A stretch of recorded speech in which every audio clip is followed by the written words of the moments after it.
మల్లీశ్వర వచ్చేసింది ధూమ్ ధామ్ ముచ్చట్లు తీసుకొని. చలో నడురిగా ముచ్చట్లయితే షురు చేసుకుందాం. ఎన్ఎస్ఆర్ గ్రూప్ వారి ఎన్రిచ్ వాటర్ సమర్పించు ధూమ్ ధామ్ ముచ్చట్లు powered by Eshwarappa homeo clinic. ధూమ్ ధామ్ ముచ్చట్లు షురు. అసలు షెయ్యి పార్టీ అధికారంలోకి వచ్చింది ఎందుకు? అసలు ఓట్లల్లో పోటీ చేసింది ఎందుకు? రేవంత్ సార్ ముఖ్యమంత్రి అయ్యింది ఏమిటికి? ఇంకా దేనికి? పాలన చేసేటెందుకు, రాష్ట్రాన్ని డెవలప్ చేసేటెందుకు, కొత్త కొత్త స్కీములు పెట్టేటెందుకు, మన తలరాతలను మార్చేటెందుకు అని ఫస్ట్లో అందరూ అనుకున్నారు. కానీ అసలు సినిమా చాలా జల్దీనే సమజైంది. అసలు వీళ్ళు గద్దెక్కింది రాష్ట్రం కోసం కాదు, కేసీఆర్ సారు మీద కోపంతోని. పాలన పక్కకు పెట్టిర్రు, కేసీఆర్ సార్ ఆనవాళ్ళు కనబడకుండా ఎట్లా చేయాలి, ఏం చేయాలి, ఇగో ఈ ఆలోచనలో పడ్డరు. రోజుకొక ఉపాయం చేసుకుంటా పొద్దెలదిత్తాండ్రు. ఇది నా మాట కాదు, దినావు మన రాష్ట్రంలో నడుస్తాన్న రామాయణం చూసి జనం చెప్తున్న మాట. మీకు కూడా గట్లనే అనిపిస్తున్నదా లేదా? అంతే ఎందుకొల్లా. ఇగో ఇప్పుడు మన కాళేశ్వరం మీద ఎన్ని కుట్రలు నడుస్తున్నాయో మీరు కళ్ళారా చూస్తూనే ఉన్నారు కదా. ఇక కాళేశ్వరం ప్రాజెక్టు కట్టినందుకు కేసీఆర్ సార్ను ఎంక్వైరీకి కూడా చేసిరట. ఇక చెప్పుండ్రి కథ ఎట్లున్నదో. పాన్ రా ముచ్చట్నే ఇప్పుడు మనం చూద్దాం. నిజం చెప్తున్నా, అసలు కాళేశ్వరం ప్రాజెక్టు గొప్పతనం మన రేవంత్ సార్ కంటే ఎక్కువ మన రైతులకి ఎరిక. అందుకే కాళేశ్వరం అంటేనే మన తెలంగాణ కొంగు బంగారం అంటారు. అసంటిది కాళేశ్వరాన్ని కమిషన్ల ప్రాజెక్ట్ అనుకుంటా, ఇది ఒక దిగుమాల ప్రాజెక్ట్ అని పుకాలేపే కుట్రేషం ఎప్పటి సందో నడుస్తుంది కదా. ఇక దీని మీద కమిషన్ కూడా వేసిరు ఎంక్వైరీల కోసం. మొన్న మన హరీష్ అన్న పోయి కుల్లాంకుల ఇప్పిండు. ఇక బుజారా నాడు మన కేసీఆర్ సార్ కమిషన్ ముందుకు పోయిండు. అసలు కాళేశ్వరం కథ ఏంది, కార్ఖాన ఏంది, దాంతో ఫాయిదా ఏంది, దీని మీద నడుస్తున్న కుట్రలేంది, కండ్ల మంట ధనం ఏంది, అవన్నీ చెప్పిండు. దగ్గర 50 నిమిషాలు నడిచింది ఈ విచారణ. ఇక కేసీఆర్ సార్ చెప్తున్నంతసేపు కమిషనర్లు ఇనుడే.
కాళేశ్వరాన్ని కట్టినందుకు కేసీఆర్ సార్ని ఎంక్వైరీకి పిలుచుడు నాకు అస్సలు మంచిగా అనిపించలేదుల్లా.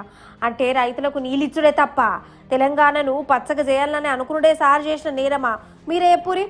అసలు అధికారంలోకి వచ్చి ఒక్క ఇటుక పేర్చనోళ్ళు, ఒక్క బిజ్జి కట్టనోళ్ళు కూడా కాళేశ్వరం మీద ఎంక్వైరీలు అని అంటుంటే కోపం రాదా? అయినా కానీ కేసీఆర్ సార్ కానూరుకు విలువ ఇచ్చిండు, ప్రభుత్వానికి ఇజ్జత్ ఇచ్చిండు కాబట్టి విచారణకు పోయిండు. వాళ్ళకే పాలేవో నీలేవో మంచిగా అర్థమయ్యేటట్టు చెప్పిండు. తెలంగాణకు బీళ్లతోని పూర్తి స్థాయిలో ఆనాడు ఎండిపోయిన తెలంగాణకు మాగాణంగా మార్చడానికి, లక్షల ఎకరాలకు నీళ్లు ఇవ్వడానికి కేసీఆర్ గారి నాయకత్వంలో 10 ఏళ్ల పాటు జరిగిన ఒక భగీరథ ప్రయత్నంలో భాగమే కాళేశ్వరం ప్రాజెక్టు. కాళేశ్వరం అంటే ఆశామాషి ప్రాజెక్టు కాదు, ఒక భగీరథ ప్రయత్నం. తెలంగాణలో కేవలం 4 ఏళ్ల కాలంలోనే మరి 45 లక్షల ఎకరాలకు నీళ్లు ఇచ్చే ఒక అద్భుతమైన ప్రాజెక్టు నిర్మాణం చేస్తే, అందులో 100 అంకాలుంటే, 100 కంపోనెంట్లుంటే, ఒక్క బ్యారేజీలో 2 పిల్లర్లకు, అది కూడా ఈ కాంగ్రెస్ విధవులు చేసిన పని అనేది నాకు ఈ రోజు కూడా బలమైన నమ్మకం. భూకంపం 7+ భూకంపం వచ్చినా అక్కడ తట్టుకొని నిలబడ్డది మేడిగడ్డ. అట్లాంటి మేడిగడ్డను, అట్లాంటి కాళేశ్వరాన్ని చిల్లర రాజకీయాల కోసం రైతుల ప్రయోజనాలు పక్కకు పెట్టి, రాష్ట్ర ప్రయోజనాలు పక్కకు పెట్టి, రాజకీయ ప్రయోజనాలే ముఖ్యంగా కాంగ్రెస్ బీజేపీ ఆడుతున్న చిల్లర నాటకానికి తెరదించే రోజు మాకు విశ్వాసం ఉంది. ప్రజాక్షేత్రంలో గాని, న్యాయస్థానాల్లో గాని తప్పకుండా ధర్మం న్యాయమే గెలుస్తుంది. రేవంత్ రెడ్డి అనే ఒక చిల్లర నాయకుడు, ఒక చిల్లర వ్యక్తికి కేబినెట్ అంటే అర్థం కాదు, కేబినెట్ ఎట్లా పనిచేస్తుందో అర్థం కాదు. ఎందుకంటే ఆయన ఆలోచనలు వేరు, ఆయన ఎజెండా వేరు. ఆయనకు రాష్ట్ర ప్రయోజనాల కంటే, రైతుల ప్రయోజనాల కంటే రాజకీయ ప్రయోజనాలు, రాక్షస ఆనందము, పైశాచిక ఆనందం ఆయనకు ముఖ్యం. ఆయన చిల్లర పని చేసి బ్యాగులు మోసి జైల్లో పడ్డాడు కాబట్టి మా వాళ్ళని కూడా కొంతమంది జైల్లో పెట్టాలనేది ఆయన వికృతమైన ఆలోచన తప్ప ఇంకోటి కానే కాదు. నేను చెప్పేదల్లా ఒకటే, నిజం కడప దాటే లోపల అబద్ధం అంగిలాగేసుకుని ఊరంతా తిరిగి వస్తుంది అన్నట్టు కొన్ని రోజులు కాళేశ్వరం అని, కొన్ని రోజులు ఫోన్ ట్యాపింగ్ అని, కొన్ని రోజులు ఫార్ములా ఈ అని ఏదైతే డ్రామాలు రేవంత్ రెడ్డి ఆడుతా ఉన్నాడో, ఆయన ప్రభుత్వం ఆడుతా ఉందో, ఇవన్నీ కూడా కేవలం ప్రజల దృష్టి మరల్చడానికి చేస్తున్న చిల్లర ప్రయత్నం. కేసీఆర్ గారితో ఇరిగేషన్ గురించి మాట్లాడడం అంటే హనుమంతుడి ముందు కుప్పిగంతులాగా ఉంటుంది. ఎందుకంటే కేసీఆర్ గారికి సమకాలీన రాజకీయాల్లో భారతదేశంలో ఆయనకున్నంత క్షుణ్ణమైన అవగాహన, నదులు, వాగులు, వంకలు, చెరువులు ఏం చేయొచ్చు అనేది, ఏం చేసి చూపెట్టిందో కూడా కేసీఆర్ నాయకత్వం తెలంగాణ ప్రజల ముందే ఉంది. బ్రహ్మాండంగా తెలంగాణను 1,00,00,000 ఎకరాల మాగాణం చేసి వరిధాన్యం ఉత్పత్తిలో పంజాబ్ను, హర్యానాను దాటిపోయి తెలంగాణ అనే కరువు పాలిత ప్రాంతాన్ని ఇవాళ భారతదేశంలో అగ్రభాగాన్ని నిలబెట్టినందుకు కేసీఆర్ గారికి నోటీసులు ఇస్తారా? లేదా ప్రపంచంలోనే అతిపెద్ద లిఫ్ట్ ఇరిగేషన్ ప్రాజెక్టును 4 ఏళ్లలో ప్రజాస్వామ్య భారతదేశంలో కట్టినందుకు మీరు నోటీసులు ఇస్తారా? దేనికి ఇస్తారు కేసీఆర్ కు నోటీసులు? 100 జన్మలెత్తిన రేవంత్ రెడ్డి అనే చిల్లరగానికి కేసీఆర్ గొప్పతనం అర్థం కాదు. రేవంత్ రెడ్డి గురువు, ఆయన జేజమ్మతోనే కొట్లాడినోడు కేసీఆర్. ఆ జేజమ్మని ఇక్కడి నుంచి తరిమేసినోడే కేసీఆర్. కానీ ఒక్క మాట చెప్తున్నా నేనే, తెలంగాణ మీద ఇవాళ ఎన్ని కుట్రలు చేసినా, మన ప్రాజెక్టుల మీద, మన నీళ్ల మీద, మన రైతుల మీద ఎంత కుట్రేషం వేసినా అంతకంతకు తెలంగాణ పరపతి పెరుగుతూనే ఉంటది. కాళేశ్వరం గొప్పతనం ఇంకా వాకుతూనే ఉంటది. ఇది మాత్రం సత్యం. లీడర్లకు, కార్యకర్తలకు శానా అవినాభావ సంబంధం ఉంటది. లీడర్ గాన పడితే చాలు కార్యకర్తలకు ఎక్కడలేని సమరం అనిపిస్తుంది. శిగమూగినట్టే ఎత్తరు, జై జై జై జై మా నాయకుడే జిందాబాద్, వర్దిల్లాలి వర్దిల్లాలి అని అనుకుంటా జేజేలు కొడుతుంటారు, దండలేస్తుంటారు, కాళ్ళు మొక్కుతుంటారు. మా లీడరు ఇది చేసిండహో, అది చేసిండహో అని సాటింపులు కూడా ఎత్తా అంటారు. కార్యకర్తలు అంటేనే అది. గట్లనే ఒక ఊళ్ళే ఒక పెద్ద లీడర్ కాడికి ఆయన కార్యకర్త వచ్చిండు, దండ పట్టుకొని వచ్చిండు, జనం ముంగట తారీఫ్ చేసిండు. అటెనకి ఏం చేసిండంటే చూడాలి మీరు, చూడురి. అయితే ఇప్పుడు మనము ఉత్తరప్రదేశ్ రాష్ట్రంలో ఉన్నాం. ఒక ఊర్లే ఒక పార్టీ లీడరు ఏదో పేరంటం పెట్టిండు. ఆ పార్టీ కార్యకర్తలు కూడా వచ్చిండు. ఇగో ఈడ దండ పట్టుకొని నిల్చున్నాడు చూడు, ఆ కార్యకర్తల వాళ్ళ లీడర్ గురించి గొప్పగా చెప్పుకుంటా మా మంచి లీడర్ అనుకుంటా దండేసిండు. అటెనకి ఏమైందంటే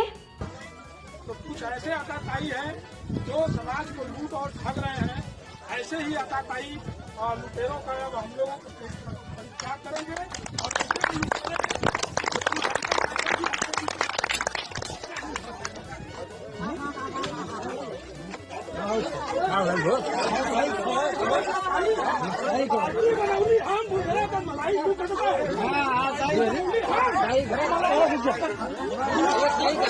सोशल मीडिया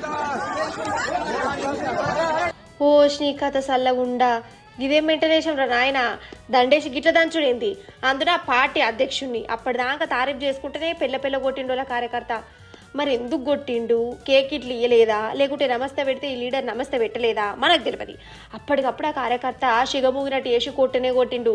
ఇక పర్షానప్పుడు ఆ లీడర్ వంతైంది కాదా. మరి దండేయించుకుని మరి దండించుకుని వల్ల అంతే పట్టురి. ఉత్తరప్రదేశ్లోనే గిసోంటి చిత్ర విచిత్రాలు జరుగుతుంటాయి. तो कुछ ऐसे अताताई हैं जो समाज को लूट और ठग रहे हैं. ऐसे ही अताताई और लुटेरों का अब हम लोग क्या करेंगे और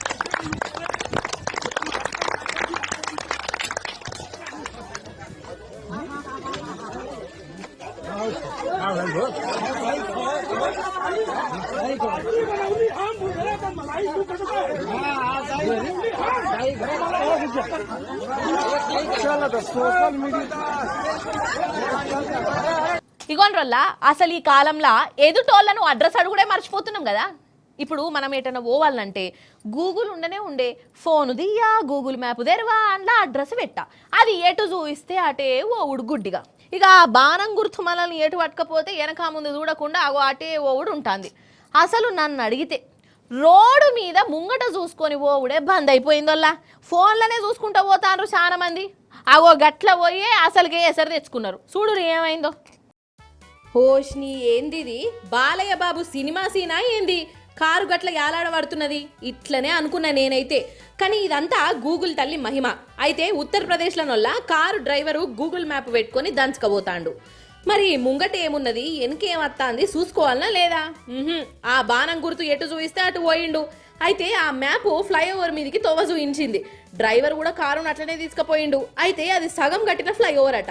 ముంగట లొంద కూడా ఉన్నది. ఇక ఇంకేమున్నది, కారు డబేలు మని అందులో దిగబడ్డది. ఫ్లైఓవర్ మీద ఇగో ఇట్లా అలాడింది.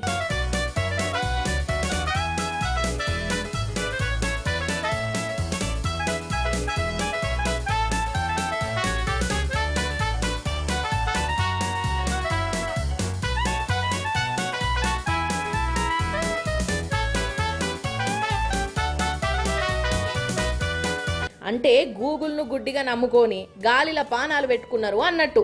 అటెనక క్రేన్ తోని ఆ కారును కిందికి దింపారు. అందుకే అంటారు, మనుషుల మీదనైనా టెక్నాలజీ మీదనైనా గుడ్డిగా ఆధారపడవద్దు, జరంతా మన తెలివి కూడా వాడాలి అని. లేకుంటే ఇగో ఇట్లా అసలుకే మోసమవుతుంది.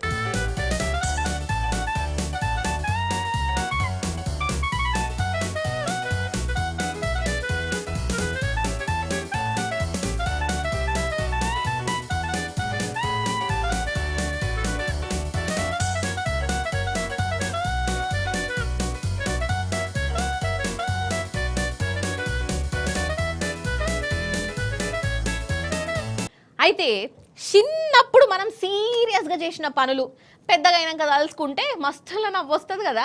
అంతెందుకొల్లా ఇగో ఇప్పుడు ఈ స్కూళ్ళల్లో కాలేజీలల్లో జరిగిన ముచ్చట్లు యాదికి తెచ్చుకుంటేనే ఎంత జోక్ అనిపిస్తుందల్లా. చిన్నప్పుడు ఈ స్కూల్లో మా శామగడ్డల సుజాత ఉండే, ఆమె నా క్లాస్మేటు. ఇక ఆమెకును నాకు అస్సలు వడకపోయేదల్లా. దినాము పెన్నుల కాడ, మొలుకుల కాడ, డస్టర్ల కాడ, షాక్ పీసుల కాడ, బెంచ్ల కాడ, బల్పాల కాడ, టిఫిన్ డబ్బాల కాడ ఇక ఇట్లా లొల్లులు పెట్టుకునేటోళ్ళం. ఇక దేవుడా ఇవాళ సుజాత కాలు ఇరగాలే దేవుడా, దానికి టక్కర్ కావాలి అని దినాం దేవుణ్ణి మొక్కుకునేదాన్ని నేను. అట్లా అంత కోపం అన్నట్టు నాకు అంటే. కానీ మొన్నోసారి చిన్నప్పటి దోస్తులం అందరము గెట్ టుగెదర్ అనుకుంటా కలిపినాం. ఇక వెనకటి ముచ్చట్లు యాదికి తెచ్చుకున్నాం. ఇక మా సుజాత కూడా వచ్చింది ఆడికి. చిన్నప్పుడు నేను పెట్టుకున్న కోపాన్ని తలుసుకొని ఇద్దరికిద్దరం మస్తులా నవ్వుకున్నాం, అలై బలై తీసుకున్నాం. ఇక మనసులో వెనకటి కోపాలు లేవు, కుళ్ళిపోతుతనాలు అసలే లేవు. ఇక అయినా ఎందుకుంటే చెప్పుండ్రు వాళ్ళ అప్పటి తెలివి అప్పటిది, ఇప్పటి తెలివి ఇప్పటిది నాయే. కానీ ఒకడు ఉన్నాడోళ్ళ ఎన్నడో 4వ తరగతిలో పెట్టుకున్న కోపాన్ని 60 ఏళ్ల తర్వాత తీర్చుకున్నాడు. ఆగ చూడుండ్రమ్మ మీరే. అయ్యో ఏందవ్వా పాపం, ఈయనది దౌడ వలిగితే నువ్వేమో నవ్వబడితివి అని అనేరు. ముచ్చటెరకైతే మీరు కూడా నవ్వుతారు కావచ్చు. మరి చిన్నప్పుడు ఈ స్కూళ్ళల్లో కాలేజీలల్లో చదువుకున్నోళ్ళు కొన్ని ఏళ్ళు అయినాక రీయూనియన్లు, గెట్ టుగెదర్లు, పూర్వ విద్యార్థుల సమ్మేళనాలు అని అనుకుంటా మళ్ళా కలుసుకునే పేరెంటాలు పెట్టుకుంటాం కదా. పాత ముచ్చట్లు వెనకటి సంగతులు యాడ్ చేసుకొని మురిసిపోతాం. ఇక ఈడ కోపాలు తాపాలు కుళ్ళుపోతుతనాలు ఏముండయి. అయితే కేరళనోళ్ళ గిట్లనే గెట్ టుగెదర్లా 50 ఏళ్ల తర్వాత కలుసుకున్న ఇద్దరు క్లాస్మేట్లు కలుసుకున్నారు. అంటే పెయి మీదికి వాళ్ళకి ఇప్పుడు 60 ఏళ్ళు వచ్చినాయి.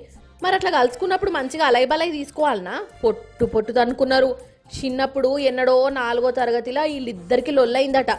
అది మతికి తెచ్చుకున్నారు. కథమిగా పాత పగ తీర్చుకున్నాడు ఒక తాత.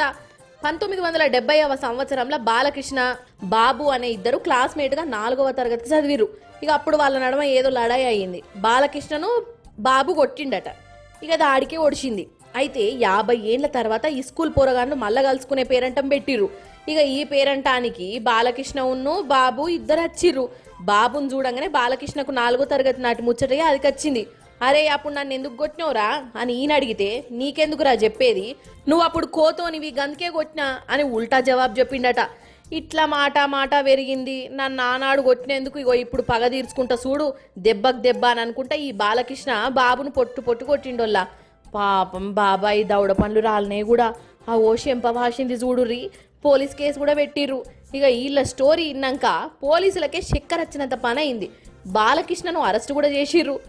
ఓషిని ఎన్నడో చిన్నగా ఉన్నప్పుడు 4వ తరగతిలలో అయితే 50 ఏళ్ల తర్వాత అందున ముసలోళ్ళు అయినాక పగ తీర్చుకునుడేంది, మనసులో పెట్టుకొని తన్నుకునుడేంది అని వాళ్ళకే పరిచయం అనిపించింది. వాళ్ళకే ఏందుల్లా మనకు కూడా అనిపిస్తుందా లేదా? అవుగాని మీరు ఐసు గడ్డను ఎంతసేపు పట్టుకుంటారు అలా? అసలు ఒక్క నిమిషం అన్నా పట్టుకుంటారా? అసలు అవుతుందా మనతో చెప్పుండ్రి?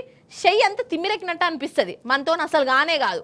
మొన్న గట్లనే ఒకడు ఛాలెంజ్ చేసిండు ఐస్ గడ్డను 10 నిమిషాలు పట్టుకుంటా అని. ఇక జరసేపు పట్టుకోగానే గావర్ అయినట్టు అనిపించింది కావచ్చు. ఛాలెంజ్ కంటే పానం ముఖ్యం రా దేవుడా అని అనుకుంటే దాన్ని ఆడిని ఇడిచిపెట్టిండు. అసాంటిదోళ్ళ నిమిషం కాదు 2 నిమిషాలు కాదు 2 గంటలు ఐసు గడ్డలను పట్టుకుంటే ఏమన్నా ఉన్నదా?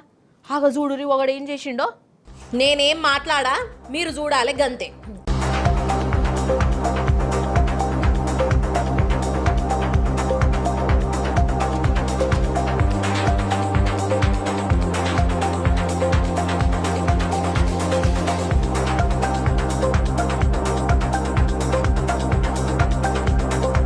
ఇగలే ఏం రోగం పిల్లగా, ఇంతకది మంచేనా అని అనుకుంటున్నారా?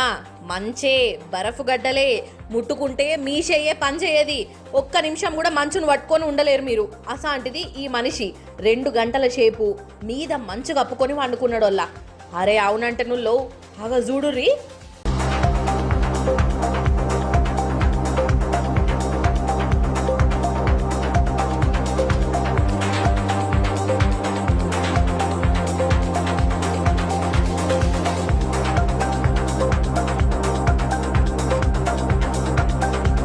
మీద మంచు కింద ఈయన ఎంత పురుసత్తుగా ఉన్నాడో చూడు.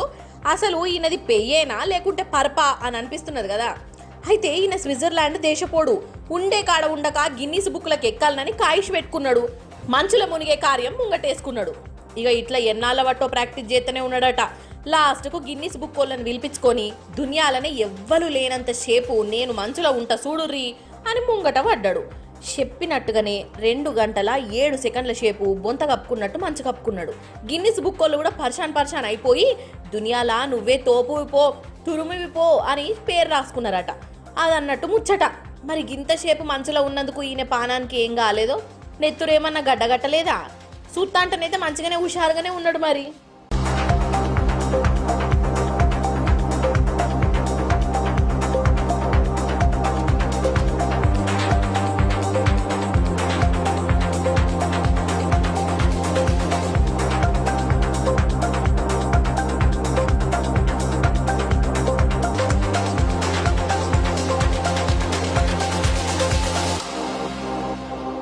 ఇప్పుడు మనం ఏం చేయకుండా చక్కగా జంతు ప్రపంచంలోకి అడుగు పెడదాం అన్నట్టు. అంటే జూ పార్క్ కాదు, కొన్ని జీవాలు వచ్చినాయి. ఇప్పుడు విచిత్రమైన పర్ఫార్మెన్స్లు ఇచ్చినాయి.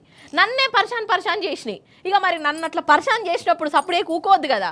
వాటి కథ ఏందో, వాటి కార్ఖాన ఏందో మీ అందరికి చూపించాలే. పాండ్రి మరి ఆ జంతువుల రందేందో, నన్నెందుకు పర్షాన్ చేస్తున్నాయో అరుచుకొని వద్దాం రాండ్రి. ఫస్ట్ ఏ జీవి కాడికి పోదాం. కోతి కాడికి పోదామా, సింహం కాడికి పోదామా? ముందు కోతి సంగతే చూద్దాం. అటెన్క సింహం గురించి చెప్పుకొని మాయమైదాం మనం. ఏమంటారు వల్ల? ఇక ఈ కోతిని చూడుర్రి మీరు. చూసిర్రా, శవం కాడ కూర్చొని బాధపడుతుంది. అయితే ఇది జార్ఖండ్ కోతి. దీన్ని మున్సా అనేటైనా సాదుకున్నాడు. కానీ ఆ మున్నాకు ఏదో బీమార్ వచ్చింది, కాలం చేసిండు. ఇక ఓనర్ చచ్చిపోయిండని ఎరకవుడుతోనే ఇది ఒక బాధపడు కాదు, పాడే మొత్తా అని ముంగట పడ్డది. ఆఖరి కార్యం అయ్యేదాకా అన్నే ఉన్నది. పాపం అనిపించిందోల్లా దీని పాయరం చూస్తే. అసలు ఈ కాలంలో సొంత మనుషులే పట్టించుకోరు. ఆస్తుల కోసము ఆఖరి కార్యం కూడా చేయరు. అసాంటిది ఈ కోతి చూడు, మనుషుల కంటే 1000 వాళ్ళు నయం అన్నట్టు లోకానికి చూయించింది కదా.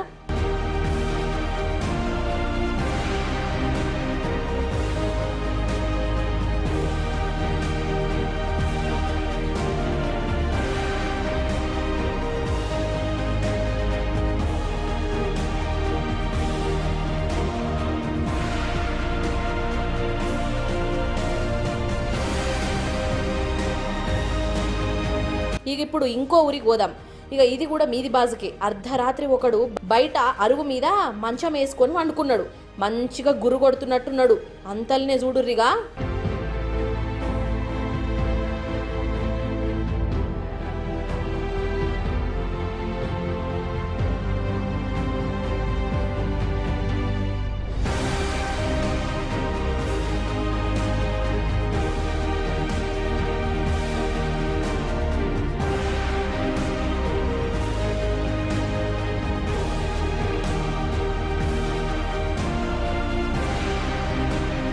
ఓరి దేవుడో, పులి కాదు సింహమే మనిషి దగ్గరికి వచ్చింది. వాసన చూసింది, సప్పుడు ఎకపోయింది.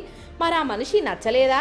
పీక్కొని తిన్నా కడుపు నిండది అని అనుకున్నదా మనకు తెలియదు. కానీ అంత దగ్గరకు వచ్చి మరీ పోయింది. నిజంగా ఈయనకు భూమి మీద నూకలు బాకీ ఉన్నట్టేపో. ఇక సీసీటీవీలో ఈ సింహం శకలు చూసినాక ఆ మనిషికి నిజంగానే గుండెపోటు వచ్చినంత పనైందట. కాదా మరి? ఏంటిక వాసిల పానం దక్కుడంటే గిదే మరి. ఎన్ఎస్ఆర్ గ్రూప్ వారి ఎన్రిచ్ వాటర్ సమర్పించు ధూమ్ ధామ్ ముచ్చట్లు powered by Eshwarappa homeo clinic. ఇవన్నట్టోళ్ళ ఇయాల్టి ముచ్చట్లు. మళ్ళా రేపు వస్తా కదా, అప్పుడు వచ్చేటప్పుడు ఇంకిన్ని ముచ్చట్లతో కలుస్తా. అప్పటిదాకా నేనైతే ఉంటా మరి, సెలవు, టాటా.